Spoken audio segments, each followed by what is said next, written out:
നമ്മുടെ phone apple ആണെങ്കിൽ Siri ഉണ്ട്, ഗൂഗിൾ ആണെങ്കിൽ ഗൂഗിളൊക്കെ ഉണ്ട്. നമ്മൾ വിളിക്കുമ്പോൾ ഇവർ കേൾക്കുന്നുണ്ട്, ഒരുപാട് കാര്യങ്ങൾ പറയുന്നുണ്ട്. ഇവർ വിളിക്കുമ്പോൾ തന്നെ റെസ്പോണ്ട് ചെയ്യുന്നുണ്ടെങ്കിൽ ഫുൾ ടൈം ഇത് കേൾക്കുന്നുണ്ട്. നമ്മളിപ്പോൾ ഒരുപാട് കാര്യങ്ങൾ സംസാരിച്ചല്ലേ, ഇത് കഴിഞ്ഞിട്ട് ഒന്നൊരു ഇൻസ്റ്റാഗ്രാം എടുത്ത് നോക്കിക്കഴിഞ്ഞാൽ നമുക്ക് അറിയാൻ പറ്റും. നമ്മൾ ഈ പറഞ്ഞ പല കാര്യങ്ങളുടെയും അഡ്വർടൈസ്മെന്റ് എനിക്ക് വന്നു കാണും. ഞാൻ വിളിക്കുമ്പോൾ വിളി കേൾക്കണമെങ്കിൽ ചെവി തുറന്നിരുന്നാലേ പറ്റത്തുള്ളൂ. അത് ഡേഞ്ചറസ് ആവുന്നത് എപ്പോഴാന്ന് ചോദിച്ചാൽ നമ്മുടെ ഫോണിൽ ഒരു മാൽവെയർ അറ്റാക്ക് ഈ ഡേറ്റ വേറൊരാൾക്ക് കിട്ടുമ്പോൾ ഗൂഗിളിനെ നമുക്ക് പിന്നെയും വിശ്വസിക്കാം, അല്ലെങ്കിൽ ആപ്പിളിനെ പിന്നെയും വിശ്വസിക്കാം. അതാണ് ട്രസ്റ്റ്.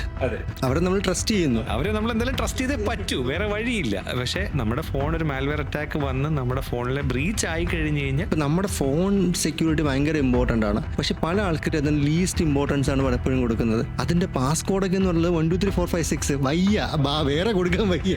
ഇത് ആരുമായിട്ട് ഷെയർ ചെയ്യുന്ന ഒരു പ്രശ്നമില്ല. ഫോട്ടോ എടുക്കാൻ കൊടുത്തു കഴിഞ്ഞാൽ ഇതില്ല, ലോക്കായി പോയി, 1 2 3 4 5 6 അടിച്ചാൽ മതി, നിങ്ങൾക്ക് അൺലോക്ക് ചെയ്യാം. ഭയങ്കര ഈസി ആയിട്ടാണ് നമ്മൾ പാസ്വേഡ് ഉൾപ്പെടെ നമ്മൾ പറഞ്ഞു കൊടുക്കുന്നത്. ഈ ഫോണിലെന്ന് വെച്ച് കഴിഞ്ഞാൽ നമ്മൾ ആപ്പ് ഇൻസ്റ്റാൾ ചെയ്യുമ്പോൾ എത്ര പേര് എൻ്റെ പെർമിഷൻസ് നോക്കുന്നുണ്ട്. ഇൻസ്റ്റാൾ ചെയ്യുമ്പോൾ എല്ലാം എഗ്രി അല്ലെങ്കിൽ ഹലോ. ഒരു കാൽക്കുലേറ്റർ ഇൻസ്റ്റാൾ ചെയ്യുമ്പോൾ എന്തിനാണ് കാൽക്കുലേറ്ററിന് ക്യാമറ പെർമിഷൻ?